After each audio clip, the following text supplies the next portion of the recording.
This is for mushrooms. Of course. So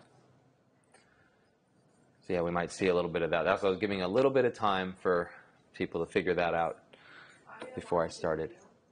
You can video perfectly fine. There's a lot of content in this, so I'm going to ask to save the questions to the end if we have time. That'll be great. If not, we can do a Q&A at the booth if you guys wanted to follow up, because I'm sure you guys will have plenty of questions. I know.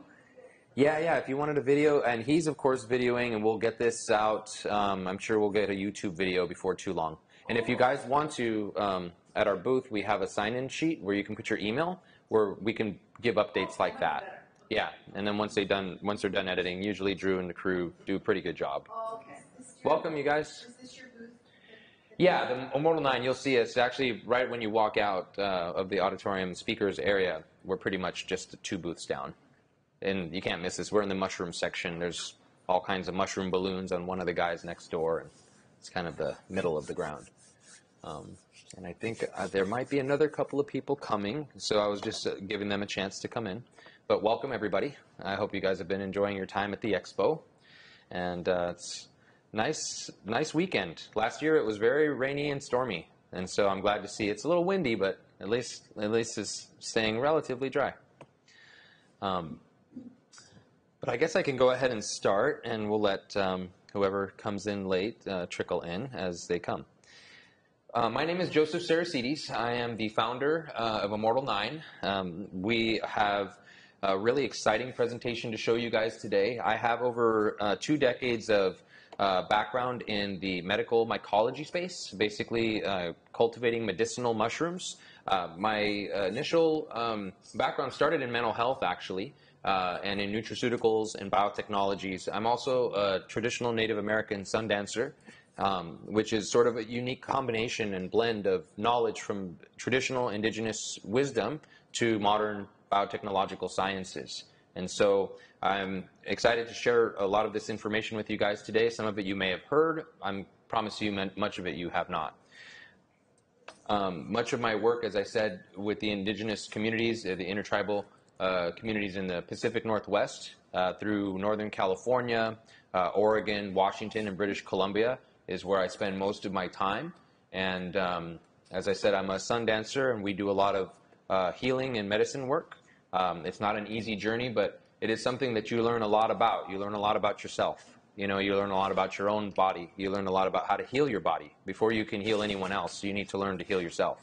And so it's an ancient tradition that we hold very sacred, and at the same time, when we're dealing with medicine, that comes from the earth, we have to respect it in ways that I think a lot of conventional modern society is kind of lost touch with, and we've more products, consumer based, as opposed to understanding the value really inherent in the intelligence of the medicine that we are consuming and interacting with. I also wrote a book titled Biological Resonance, Thriving in a Radioactive Universe. It covers basically the connections to your body and your cells to ultimately all of the types of radiation that are present in the universe, whether it's coming from cosmic rays or solar radiation or from atmospheric radiation or just from the earth or from man-made radiation. It's not something to fear, but it is definitely something to become very aware of, because we're surrounded by it right now. Our Wi-Fi, our Bluetooth, the microwave signals to our cell phones, from the ultraviolet rays from the sun, or infrared from the heat from the lights, and all of its radiation. And so coming to understand this, the fungi have figured this out for billions of years. They are the masters of radiation, and a lot of people don't think about radiation and fungi as they're related, but they definitely have a very tight evolutionary story. So we'll cover some of that today. My mentor was originally Paul Stamets at Fungi Perfecti Labs. Paul is well known in the mushroom field as a pioneer and innovator for many decades, both in the psilocybin mushroom research at very high academic and government levels, as well as the more modern use of medicinal fungi in adjuvant therapies for cancer, antiviral therapies, as well as neurodegenerative diseases like Alzheimer's and Parkinson's and things like that. On top of that, There's also a lot of really amazing potentials in bioremediation strategies on how to, degenerate or degrade oil, and other types of things like radionuclides, nuclear waste, protecting our watersheds from different types of heavy metals or from biologicals and things like that. And he actually titled the book Mycelium Running: How Mushrooms Can Help Save the World. I was actually able to put the final edits actually and red penned that manuscript before it was ever published. And Paul's actually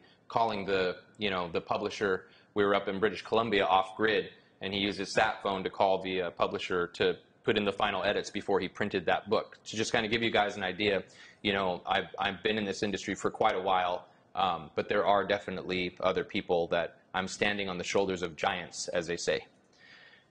I was also able to publish works through the Encyclopedia of Dietary Supplements through the National Institutes of Health, the NIH, and was honored to be able to co-author the paper with the leading medical mycologist in the world named Dr. Solomon P. He is a former editor-in-chief of the International Journal of Medicinal Mushrooms and the International Journal of Medicinal Algae. Brilliant scientist, and for decades and decades he's been pioneering this research and work at very high levels globally.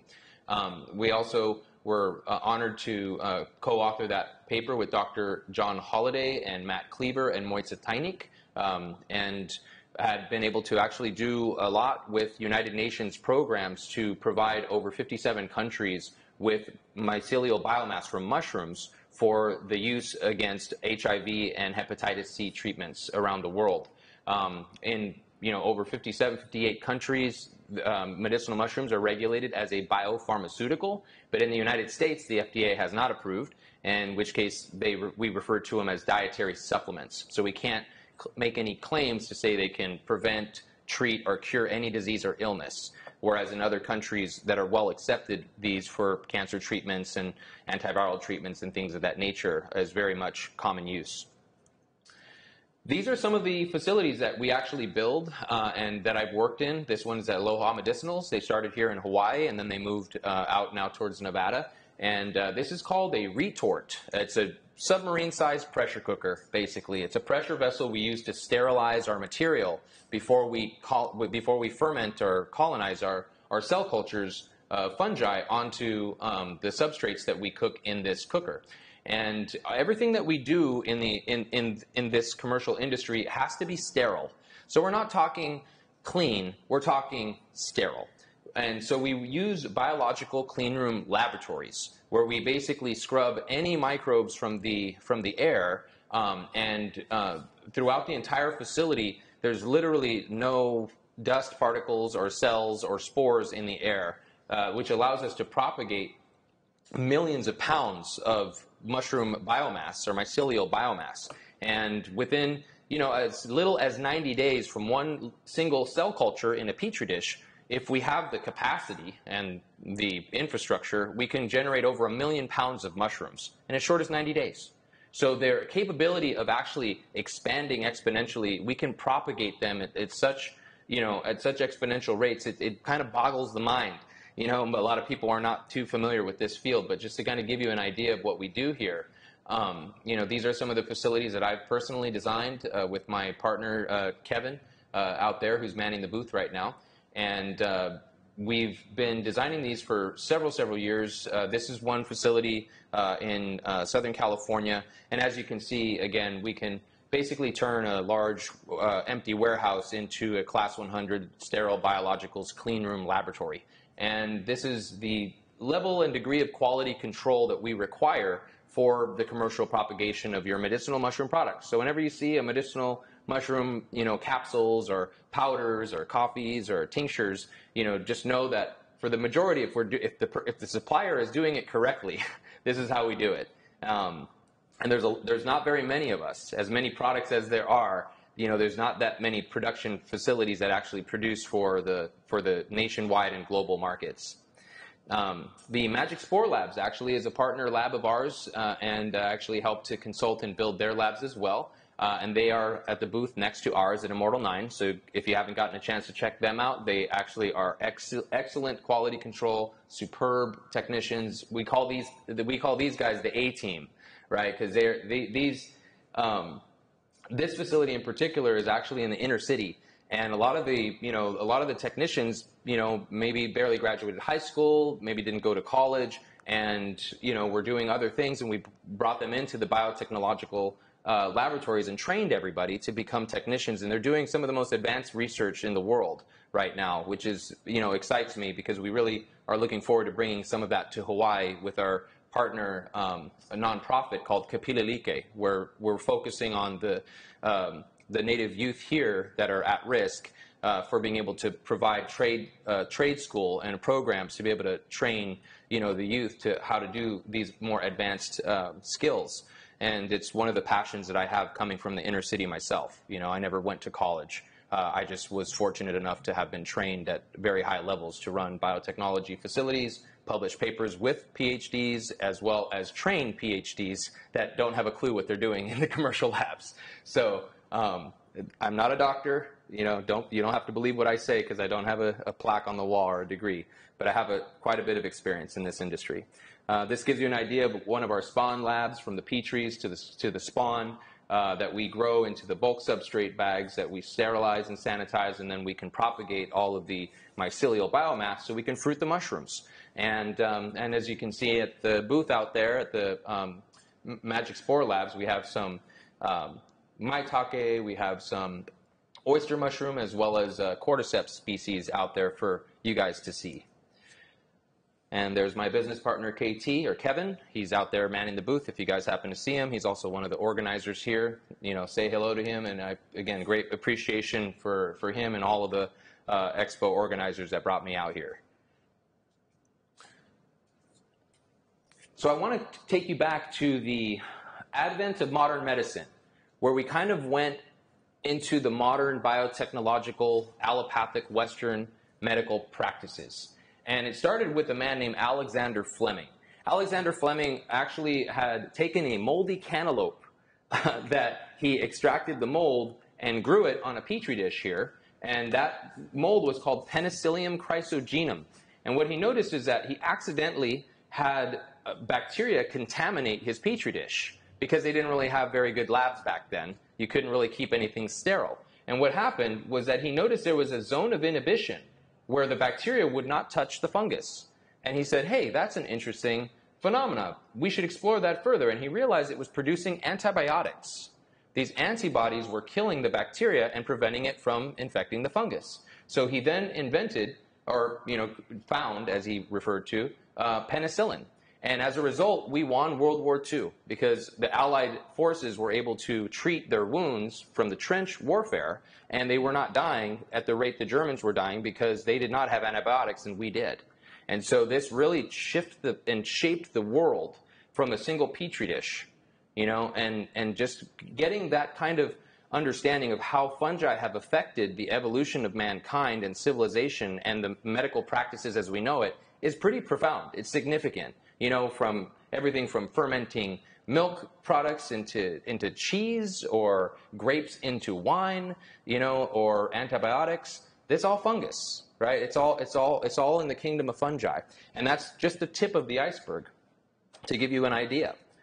And so, back in the 1920s, when he had discovered, antibiotics, I don't even think that he realized how much of an impact it would have. But as all good inventions, comes a double-edged sword, right? And these are things that are just finally starting to become realized. And I cover in my book at great length from almost 20 years ago that I wrote it, the original manuscript. And finally, in the last few years, the medical field is starting to come to terms with the fact that we've been misusing and overusing antibiotics. And I'm going to explain why. Because if you take a standard agar with some bacteria and some mold, and then you transfer it into antibiotic agar, you kill the bacteria, but you don't kill the fungus. That antibiotic is just killing bacteria. It is not designed to kill fungi. So when you take an antibiotic, you may kill all the bacteria, but you allow the yeasts and the fungi to overgrow. And they colonize your whole body, just like this petri dish. That's dangerous. It's really unwise to do that. And a lot of people say, oh, antibiotics are bad because it kills the probiotic bacteria. Yes, that's true. But it's allowing the yeast and the fungi to grow unrestrained, because they have no competition. And what does this actually mean when we look at this?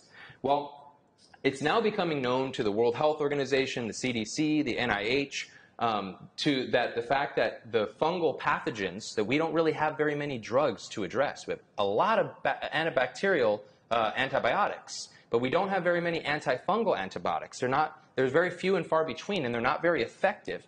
And we're now seeing that from Aspergillus, black mold. You guys have all seen black mold, whether it's growing in the bathroom, under the sink, on some old drywall. We just paint over it, and we think that we can just hide it and get rid of it. But it's one of the worst microorganisms on the planet, right, where we're looking at the, everything from the spread of Aspergillus black mold infections in the human body, and I'll get into that, or to Candida auris or Candida albicans, which are now becoming resistant to many of the treatments that we have.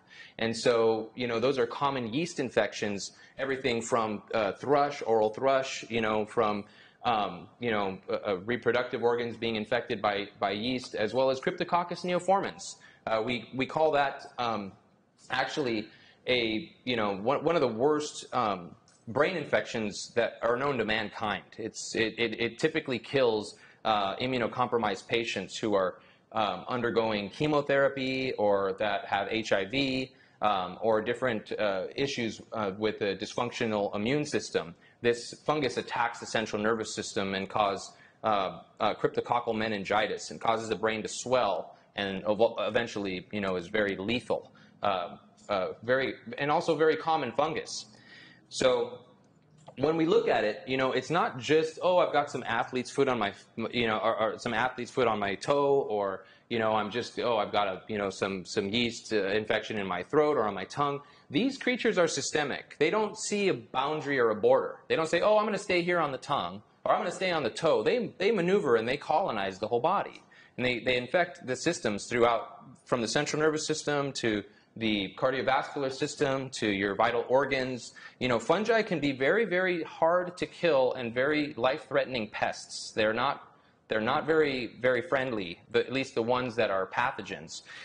Very common symptoms that most people are not fully aware, we call chronic inflammatory response syndrome, which actually keeps the body in a state of constant inflammation. A lot of doctors may diagnose this in various different ways, when in actuality the underlying cause may be parasitic fungi from just breathing spores from a moldy, bathroom, or from a tent that you were camping in, or from, wherever you happen to be. I was in the tropics in Costa Rica, and I can't say I saw very many buildings that I was in, whether it's a grocery store or a hotel or the border check. Like every building in the country is covered in black mold. You can smell it. And so if you can smell it, that means you're inhaling the spores. And this becomes a very dangerous and life-threatening issue, especially for those that have compromised immune systems.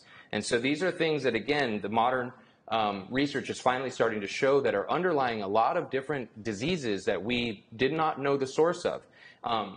And we can see, symptoms of aflatoxin toxicity from molds. We have abdominal pain, fever, vomiting, cancer, poor immunity, kidney damage, liver disease, nausea. A lot of these are usually attributed to different things. You have hepatitis, or you have cancer. You have all these different things. But no one's really addressing the underlying cause of fungal infections, nor are they being treated. And so these are really important things to consider. The fungi also, when they begin to ferment the body's tissues, they start to digest proteins, fats, carbohydrates in the body, and they start to, as fermentation goes, create an acidic environment.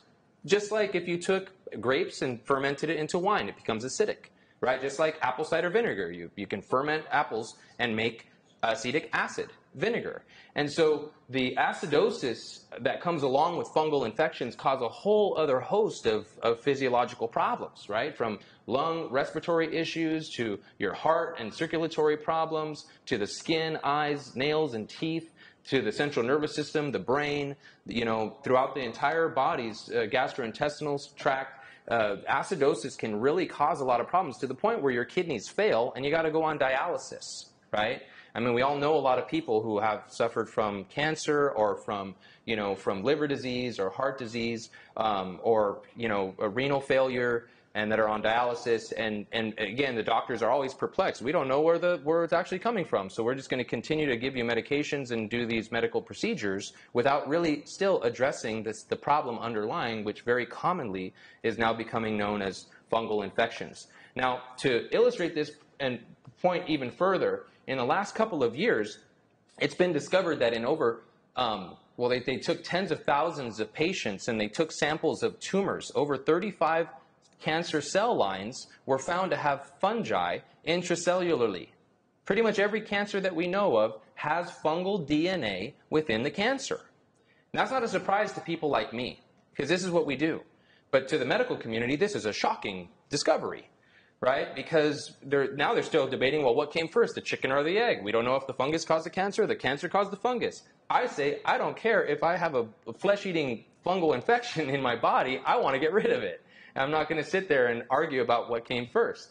And so we see this, theme over and over and over in publications, that show that fungi and cancer are very, very much tightly related. And it's one of those things that, again, I would draw back to the overuse or misuse of antibiotics in the last century. Who here hasn't had antibiotics in their life? Or their kids haven't had antibiotics in their life? Or their parents haven't had antibiotics in their life? Because then when the yeast overgrow, it's actually passed from mother to child. And so because that's just the nature of biology, and that's the nature of parasites. They're very nasty creatures. They've been around for billions of years. They're very stealthy, and they know how to transmit intergenerationally. So this is a problem we've had for millennia, right? This has been around a long time, since before Babylon, but that sure stirred the pot when we started to build civilization cultures and destroy the forests and contaminate our watersheds and bloom all of these fungal parasites, right? It's really a big concern, but not to, try to scare you guys, but to, just try to illustrate this problem that most people are not even aware exists. We call Hippocrates the father of medicine, right? And modern doctors have to take the Hippocratic Oath to do no harm to their patient, right? And out of all of his knowledge and compendium of understanding from the libraries of Alexandria to all of the knowledge of the Greeks, his whole summary of his knowledge came to this quote: all disease begins in the gut. And this is something I think we can all relate to, because I don't know if there's anyone in the world that I have met that hasn't experienced gastrointestinal distress, some kind of problems with digestion or gut problems. And when we look at the gut, it's really, they call it the secondary brain. I call it the first brain. It's our core. It's our center of gravity. This is where all of our body's metabolism occurs. We consume food, it breaks down that food, and the vagus nerve wicks those nutrients up into the brain. And our brain is kind of like the fruit of the tree, and the vagus nerve are like the roots of the tree that wrap around our intestines and all of our other organs. They are essential. Now, what happens when a parasitic fungus, that's very common, Malassezia, these are athlete's foot fungus, ringworm fungus. If you have ever had dandruff, you've got it on your head. We all have it. It's nothing to be ashamed of. It's just present in our environment. We say it's ubiquitous in nature, right? And it's everywhere. But what happens is that a lot of people say, oh, it's just on my foot. The doctor gave me a cream. I'm going to put an ointment on it. Or, oh, I've got this new anti-dandruff shampoo. We're not addressing the core of the problem, is that they live in the intestine. In the colon, they are actually being found to be related to colon cancer. They also have been found to be related to hepatic liver disease. They are also being associated with pancreatic cancer, as well as when they get to the brain and start causing ischemias and tumors in the brain, it causes Alzheimer's, Parkinson's, and multiple sclerosis. This is just one fungus out of thousands of species, right? One very common creature that we all have had experience with at some point in our life, that we are not fully comprehending the impacts to our health. And we just call it aging. Oh, we're just getting older. That's just what happens when you age. That's what happened when we go for decades with an undiagnosed and untreated fungal infection that goes systemic. That's what that is. So, just trying to draw the parallels here, because when people say, oh, I've got a grandma with cancer, or I have cancer diagnosis, I want to try to help to retrain our brains to use the language properly. I have a fungal infection. My grandma has an untreated fungal infection. That's what we should be training ourselves to say anytime we hear the word cancer, or we hear the word Parkinson's or Alzheimer's. These are things that can be easily treated and are preventable. Maybe not easily treated, because these things are very hard to kill. And when we're talking about the gut-brain axis, when there's a disruption and parasitic infections, it can affect everything from not just our digestive tract and our organs, but our mental health, right? From depression, anxiety, bipolar disorder, schizophrenia. All kinds of different things are now being associated with parasites that attack the central nervous system. So again, we're being taught by the pharmaceutical industry that, oh, you just need to take an antidepressant, or you just need to take an antipsychotic medication. And we're not really addressing, again, the core issue here. So the vagus nerve is a very, very, fundamental, component of our central nervous system that basically regulates everything from our stress response to our ability for our organs to communicate, for the ability to modulate our blood pressure and our heart rate, our insulin, our glucose levels. You're looking at so many things, from the ability to manage inflammatory process. There isn't really anything that the vagus nerve doesn't touch. And when this becomes an infected superhighway for parasites to go from the gut to the brain, it's something to consider when you are trying to really address degenerative illnesses that especially are related to rapid aging. And so people are into, anti-aging, regenerative therapies. If they're not addressing this superhighway of the microbes and the gut to the central nervous system to the brain, then they're not on point. I call this chasing the fly line, right? You're walking a tightrope here. So again, another great quote from Hippocrates said, "Our food should be our medicine, and our medicine should be our food." Very wise man in that case, and that's not something that he made up. I know indigenous cultures have understood this for millennia. But in any case, if you look at the blue zones, these are areas where centurions have a high density in the population, meaning people live well over 100 years old with no modern diseases and a high quality of life. And what we see here in Okinawa, Japan, traditionally, the consumption of sweet potato made up a large percentage of their diet. 67% was sweet potato. And then you have rice and other vegetables. You're looking at over 75% predominantly fiber intake. Fiber and potassium. Fiber and potassium. You'll see the same pattern here. And in another blue zone, in Nicoya Peninsula in Costa Rica, I lived about 20 minutes from here. And the people don't live very healthily there, to be honest with you, but they consume a high percentage of fiber in their diet. In Sardinia, Italy, very much similar. It's mostly a plant-based diet with about 5% meat products. So animal products only represent about 5 and maybe 10% at most of the diet.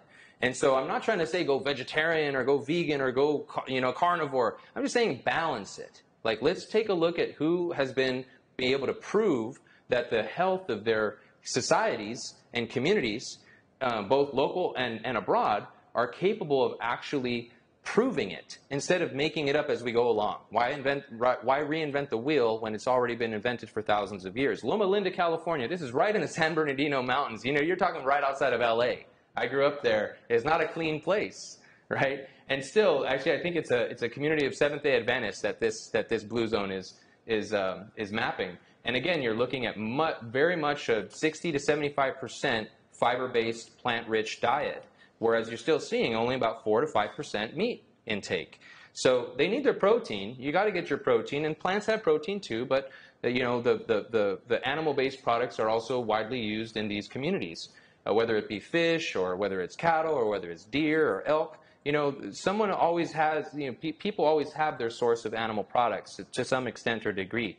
Icaria Greece is the same thing. You see, again, a large percentage of it plant-based diet. And how does fiber work, and what is it?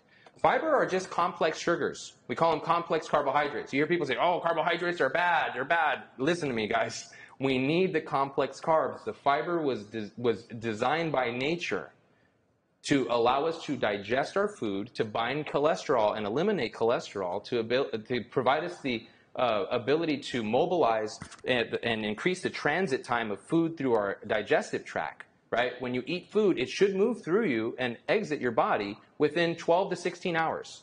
A lot of people don't eliminate food through their body for an entire week. Some people for an entire month, it'll sit in there. So if you think about food sitting out on your counter, you make a steak with some, with some potatoes and some greens, and you leave it there for a day on the counter. You're going to go back to eat it, right? If you leave it for a week, you're going to go back to eat it, right? You wouldn't be surprised if you got sick if you ate it a week later, right? That's not a shock. And so when food is rotting in our bodies, and we have all these flesh-eating microbes festering in there, it starts to give you an idea of like kind of what the problem really is at the core of the issue. A lot of people, I don't know what it is. I don't know what it is.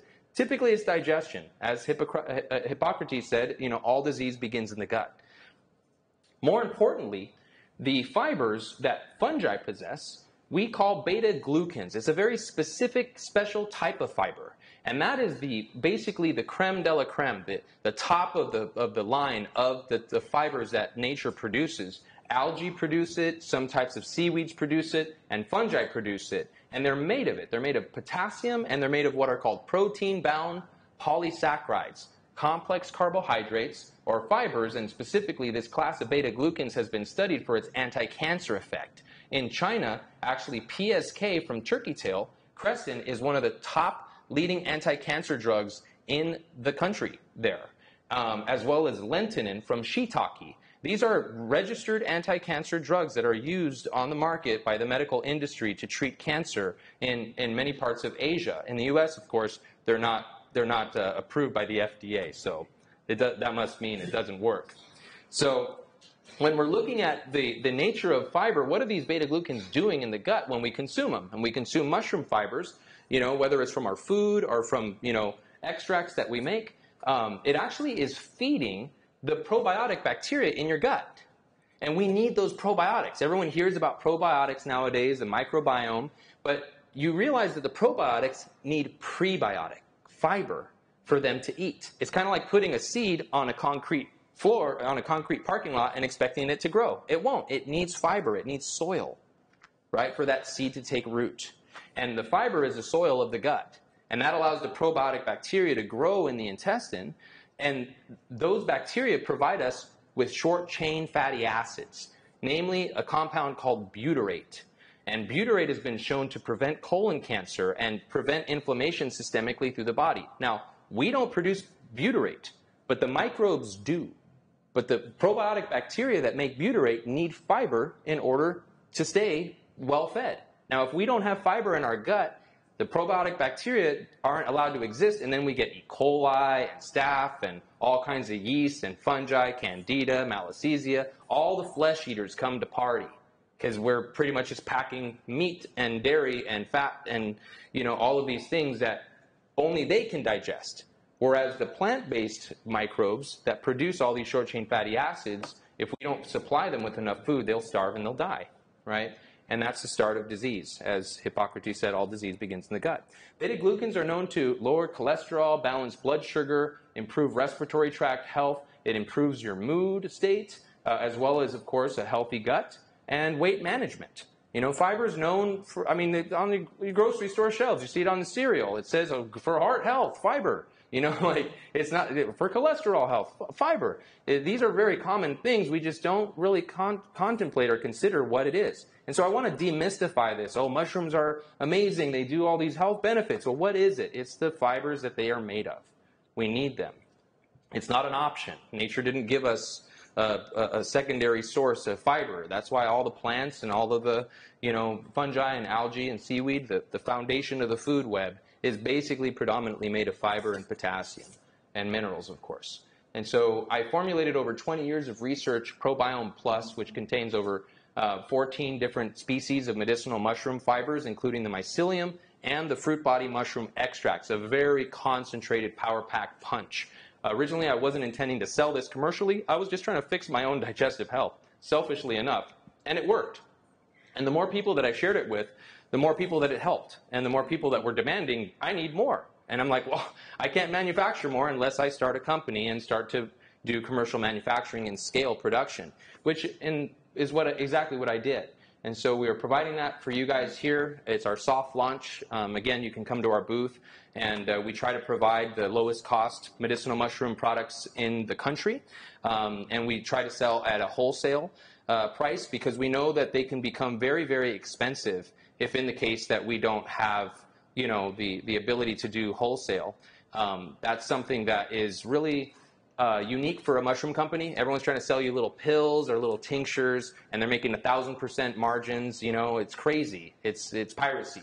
And what I want to do is make sure that everyone gets an adequate amount to actually fill their entire gastrointestinal tract, to fill your stomach, not just with a couple of pills, but to actually use it as a meal, as a meal replacement therapy, you know. And so I'm very happy and proud to present that and produce that for you guys, so that you can start to feel what it is to have proper digestion. And most people within 24 hours start to notice the change within 2 or 3 days. You don't want to go back to the old digestive ways that you guys have all been used to, because I know I didn't. And it was a really, you know, for me, it was a life-threatening concern. You know, I was moving towards having polyps and colon cancer and surgery and all kinds of therapies that I just didn't want to go down that direction. So I fixed it myself and have managed to kind of come back from the edge of the cliff, so to speak. Now, when we're looking at antibiotics, I want to, again, just remind you guys, antibiotics do not kill fungi. Antifungals do. So here's the antibiotic agar. You can see the fungi survive no problem. Now, when we hit them with antibiotics, these fungi died, which is why you should never take antibiotics if you have to. You should take it with an antifungal, right? And that's the way proper use of antibiotics should ever be used. They should never be used without an antifungal follow-up to beat down the fungi that they allowed to grow. And again, you know, going back to the ancient forests of the Pacific Northwest, this is a resident that is now virtually extinct. I've been very fortunate to have spent the last 20 plus years researching this species called Brygioporus nobilissimus. She's the largest mushroom on Earth. She only grew in 5 locations left on the planet between Northern California and British Columbia. And I was honored to be able to survey 2 of the old growth cores, and unfortunately I watched her die over the last 20 years. And so, very, very good friend of mine, I call her Grandma Bridgie. And I was able to actually isolate a culture from her. And currently we're preserving her genetics in our laboratories. And to be honest with you, I'll let the cat out of the bag. You know, Paul Stamets taught me to do this, and he would probably sue me if he knew that I was presenting this research publicly. But nonetheless, I think it's a very important research to be done, and I'll explain why. Not just preserving old growth, you know, genetics from the late successional forest, because this creature only grows on trees 500 years and older. So she doesn't live on young stands. She only lives on Pacific noble fir and silver fir in the Northwest. And so those are pretty much have all been logged out and deforested. And so it's a super tragic reality, but again, it gives us a lot of very hard lessons that we're learning. And what I decided to do was test her against a very well-known black mold that actually harvested from the alleys of Compton when I was down in LA. And it was a moldy piece of drywall that was in the alley. I scraped up. It's what us mycologists do. We're really weird like that. You know, we see a moldy piece of bread or like some moldy drywall. We're like, oh, cool. I'm going to take it to my lab. And so we cultured it, and she did not die from the antifungal antibiotic. And so she didn't have a problem. Neither did Brygioporus. They both were able to survive the antifungal treatment, which is a dangerous thing with the black mold, because that means if you take antifungals, it's not killing the black mold, right? It may kill other yeast and other types of fungi, but there are some that still are resistant that survive. So what I decided to do was pit them against each other in a mortal combat. And I put Brygioporus here and the black mold here, and you can see that she is just tsunamiing over the wave of the black mold and is moving towards consuming her. By the time I get back to the lab tomorrow, I'm sure this is all going to be consumed, because I just took this picture a couple of days ago before I got here, and we'll see that this has been fully colonized. She's able to defeat or, you know, counteract the growth of the Aspergillus fungus here, which gives us, again, just like Alexander Fleming had identified penicillin to kill bacteria, it gives us a new tool to attack a fungus that is very difficult to kill. This creature, this black mold, was found growing in Chernobyl, in the destroyed reactor core, feeding on radiation. She didn't mind hanging out in a radiation that's 300 to 500 times higher than anywhere on the surface of the planet. They have they'll just sit there and bask in the sun in the gamma rays. They don't mind it, right? They also are extremophiles. They can survive at the bottom of the ocean. They can survive at the top of the mountains. They can survive pretty much anywhere. They survive heavy metal assault, chemical assault, chemotherapeutic drugs, radiation, biological assaults. There's not a whole lot of things that we have in our arsenal to kill these things, short of us jumping into a volcano, and killing ourselves. And so we really are very fortunate to have these old-growth forest species that are virtually extinct, right? Because these are the only things I've had in my 20-plus years of experience that can actually do this, right? There's nothing else I know of. No other plant, no other extract, no other pharmaceutical drug that I know that can kill this thing. But she can. And so, again, it's so important for us to understand why we need to protect our old-growth forests and our habitats all around the world. Some of the things that happens when you start to kill off the fungus in the body is you get what are called Herxheimer reactions or die-off symptoms. And the die-off symptoms are the fungus's way of telling you, don't kill me or I'm going to make you feel like you want to die, right? Because as the fungi start to die in your body, they start to release all kinds of mycotoxins and aflatoxins. They release ammonia into the bloodstream to make you feel sick. So you stop eating whatever is killing them. They don't want you to feel better. So they're going to make you feel worse before you get better. And in this case, you can see brain fog, headaches, fatigue, moodiness, irritability, bloating, diarrhea or constipation, joint pain, nausea, skin issues, flu-like symptoms. And the list goes on and on and on when they start to die off. But again, it's always, worse, the storm is always worse before the rainbow or whatever the saying is. Ultimately, you just kind of have to persevere through this process in order to get to the other side. In traditional and ancient cultures all throughout the world, from the ancient Greeks to here in Algeria to Mesoamerica, you see these actual Mayan mushroom stones up on Paul's mantle. Is one of the things back 20 years ago I was telling Paul, you need to give these back. These don't belong to you. But he likes them up there. So it is what it is. But it just shows, again, the ancient traditions and the sacred respect that ancient cultures all around the world had for visionary fungi, specifically to the point of actual worship. The Aztecs called the mushrooms the teonanacatl, the flesh of the gods, right? And even in Asia, both in China and in Japan. In China they call this linger, and in Japan they call it reishi. And this mushroom has been used for many thousands of years as an imperial mushroom that was actually forbidden for commoners to possess. If you were caught possessing this in ancient China, you would have your head cut off and handed to you, basically, because any commoners caught with the linger were put to death because only the imperial family was allowed to have it, because it was known as a mushroom of immortality. For many thousands of years, for almost 2,000 years from traditional Chinese medicine, even, in their art, you could see this Taoist, holding reishi in his hands or being harvested here from these images and sculptures. Here's a modern version of a beautiful dragon. And these are all made of reishi mushrooms. These are not lacquered either. They're naturally shiny this way, right? That's why they call them Ganoderma lucidum. Gano means shiny, derma means skin. And they have a shiny skin to them. That's just their nature. And you could actually see the antler form here on the back of the spines of the dragon are the reishi before they turn into caps. So again, culturally, they've been used for many, many thousands of years. In Japan, the cultivation of shiitake was really the innovation that led to our modern biotechnologies of propagating fungi. And so instead of just harvesting them from the wild, the Japanese had discovered that, well, we can just plug the oak logs with shiitake spawn, and they can cultivate them in the wild. And so eventually it became what we now know as the biotechnology industry, where we grow them on blocks of sawdust, which you can see out there at our booth. Now, it's not an overstatement to say mushrooms can help save the world.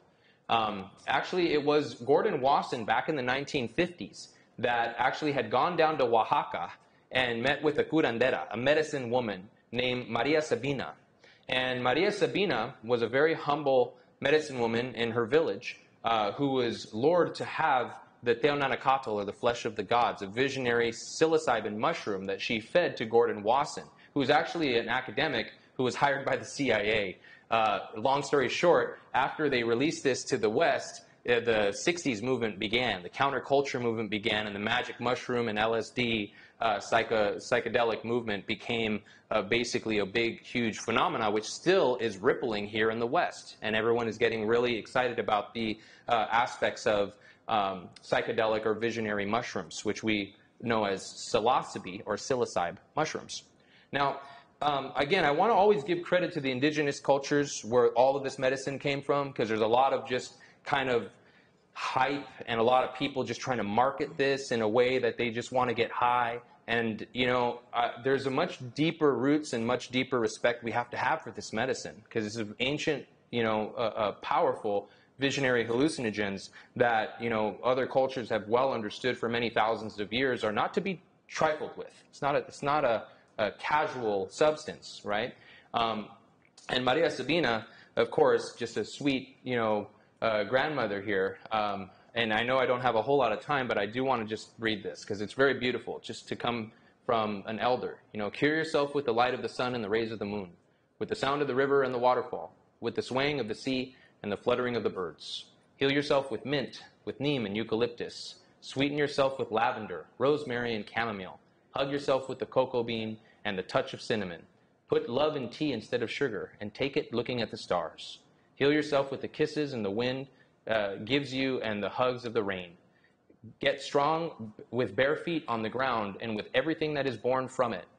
Get smarter every day by listening to your intuition and looking at the world with the eye of your forehead. Jump, dance, sing so that you live happier. Heal yourself with beautiful love, and always remember, you are the medicine. These are some of the, thank you, whoever that was. I just thought it was a very beautiful rendition to understand, you know, where these medicines are coming from with a great deal of respect, knowledge, and wisdom.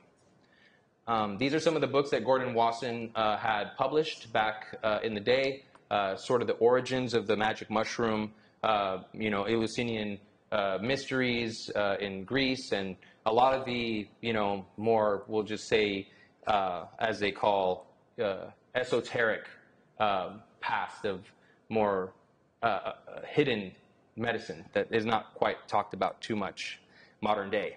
Lost knowledge, we'll say. In the last 10 to 15 years, a lot of research has been coming out from Johns Hopkins universities and Stanford, Harvard. Everyone is getting very excited. Even the government is using, you know, clinical trials that are getting started up through the Veterans Association, the Veterans Administration, the VA, and being able to understand where it falls within a safety ranking. You can see that alcohol is at the top of the hazardous substances that causes the most harm to users. But look at mushrooms is literally at the bottom of the barrel. So as far as safety is concerned, mushrooms are not toxic. Although they cause all kinds of alterations that are temporary, mushrooms are not poisoning you. A lot of people have this misconception that psilocybe mushrooms are poisonous. They are not, right? Other mushrooms are, like amanita and other ones like that. They can poison your liver. But psilocybin mushrooms are not toxic to the body. And there's a reason why. Because psilocybin has the active constituent that affects our brain is called psilocin. It's a metabolite. And psilocin is actually almost identical to serotonin, which is an extra hydrogen atom here. And that provides basically an insight into what they're doing. They're actually a neurotransmitter rather than a you know, a toxic compound that's damaging our kidney or our livers.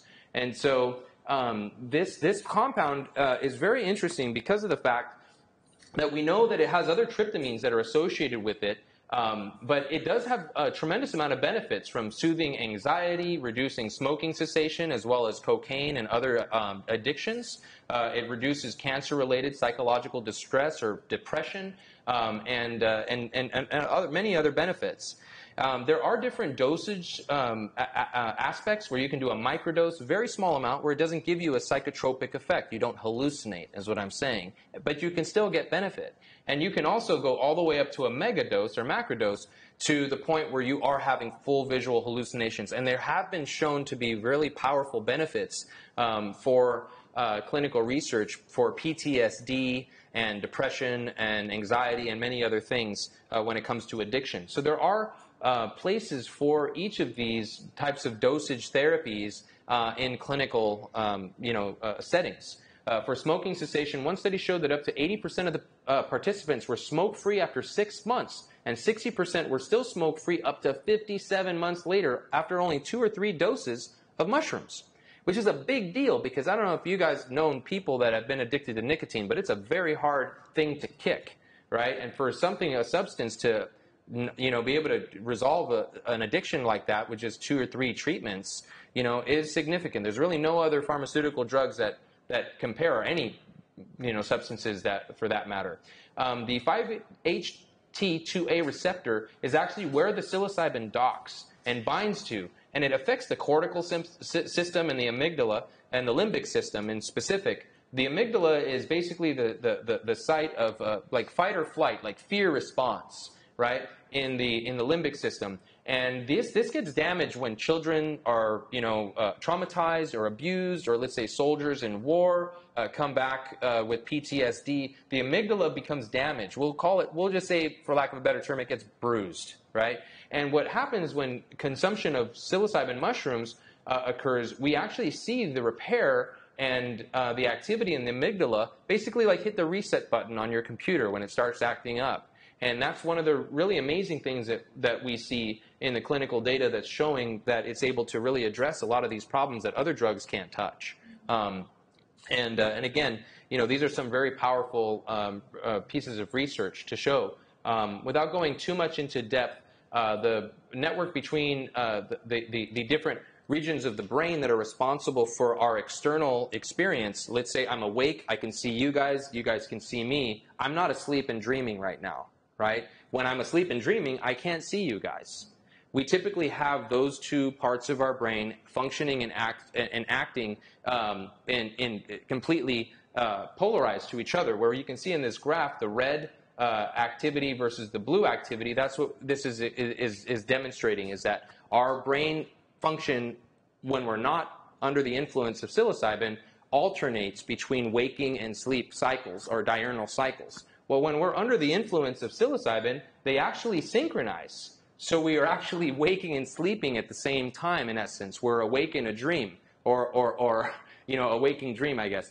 But in essence, it allows you to have internal process and external process combined, which makes the feeling of oneness that many people report from consuming psilocybin mushrooms, because it's not differentiating between the external self and the internal self, right? There's a lot there in the, not just neurological or neurochemical, but in the psychological or spiritual aspect of human consciousness. It's a pretty exciting field of research. We'll keep going because I know I probably only have 5 minutes. Compared to traditional antidepressants, which require daily doses and also commonly damage organs like, hepatic function or liver function, renal function, your kidneys, these are really big problems when people are dependent on antidepressants for years and years and years. It can really cause problems and dependencies that are not healthy. But with a single dose of macrodose of psilocybin, it's shown to be able to actually relieve severe depression for a matter of months and even for years, depending on the dosage. Now, I thought this was kind of a cool picture. I'll just let you absorb this for a moment. I don't want to offend anybody and your senses, but I just thought it was kind of a neat little, like, all right, here we are millennia down the line, after we know that cultures from around the world for many thousands of years have consumed, visionary hallucinogenic substances, predominantly fungi, which seem to be very closely related to civilization-building cultures, mathematics, philosophy, architecture, designing, different types of basis for whether it's health or whether it's astronomy or astrology. These are all components that seem to be very closely related and connected to, the psychedelic experience, as we call it, historically. Now, I want to draw, a couple of these things a little bit more closer to home here, because I know I just have a few minutes left. But here we go back to the black molds and their capability of actually surviving in radioactive environments, in Chernobyl in this case, and actually astronauts have grown them on the space station, and they can survive in space. They can survive hundreds of times of radiation than we would normally have here on the surface of the Earth. They're called radiotropic fungi. So people that are undergoing chemo and radiation therapy for cancer, now you guys start to see the puzzle kind of coming together, how that could be a bad combination. Because if the fungi are able to absorb that radiation to colonize our bodies and infect our brains, it's going to induce more cancer growth. It's not a beneficial or a wise or smart treatment strategy. Fungi are also able to degrade polycyclic aromatic hydrocarbons. Basically, they can eat oil, they can eat diesel, they can break down very complex molecules with their enzymes and fruit mushrooms right out of them and turn it back into soil. Again, another really great opportunity for using bioremediation strategies from actually taking hair, which absorbs oil very well, and then absorbing the oil with the hair and then colonizing the fungi on the oil-saturated hair. Another bioremediation strategy for removing oil from water as a result of oil spills. Now, I just want to give you this in closing, because I know I maybe have 1 minute left, or maybe I'm out of time. But nonetheless, I just want to give you this really amazing pattern that we see throughout nature, which are fractal and dendritic patterns of electrical arcing or high voltage, right? These are all high voltage. That's all. It's electricity going through glass here, making a beautiful rose. This is electricity going through wood that has salt water sprayed on it. And then we can see here, this is lightning arcing in the atmosphere, grounding onto the ground, right? And who hasn't seen that before? But here's a mycelium in a petri dish, and here's high voltage in a petri dish. You're looking at the similar structures because everything in the universe is electrical. It's an electromagnetic. And so an aspect from fungi growing in a petri dish to liquid crystalline electrolytes like potassium and sodium crystallizing under the dark field microscope to a brain cell to dark matter in the universe. Right? This is coherent and consistent through all scales, from the micro to the macro to the myco, right? And the fungi are tying this all together on a biological spectrum as we are as well. You look at your central nervous system, you look at your veins, you look at all of the structures, even in the continental United States or any continent on the planet. These are all the river waterways, right? And now take a look at the crystals that I took an image of under the dark field microscope and the waterways in the United States. Right? These are all very much following the pattern of Fibonacci, phi ratio, and these Mandelbrot fractals. These are all aspects that life in the universe follow. Even when a human being is struck by lightning, you can see the imprints of the electrical current having moved through their bodies. And the bottom one is actually my chest after a sweat lodge, and I can see the actual crystals forming on my chest as a result of the minerals in my body. Again, this is just a natural process. You see lion's mane here on the left. You see, the cave formations here, these very dendritic stalactites and stalagmites in caves. And here are corals on the top, and here are fungi on the bottom. You can almost not even tell the difference. I think a lot of people, if they saw this, would think they were all mushrooms. Or if maybe someone that is more familiar with coral and they're divers, they might see it all as corals. These are all, again, very consistent in just the nature of nature. So I just want you guys to just kind of go back outside and start looking at the world in a new way, because these patterns are everywhere. It's actually harder to not see them than to actually see them. And so, again, we are all part of this, So as Maria Sabina said, you are the medicine. We are the medicine. And so with that, I wanted to close, and I don't think I have time for questions, but we can definitely do Q&A back at my booth. I'll be here all day. Immortal 9, you can't miss it. And happy to have you guys come by, and appreciate your time.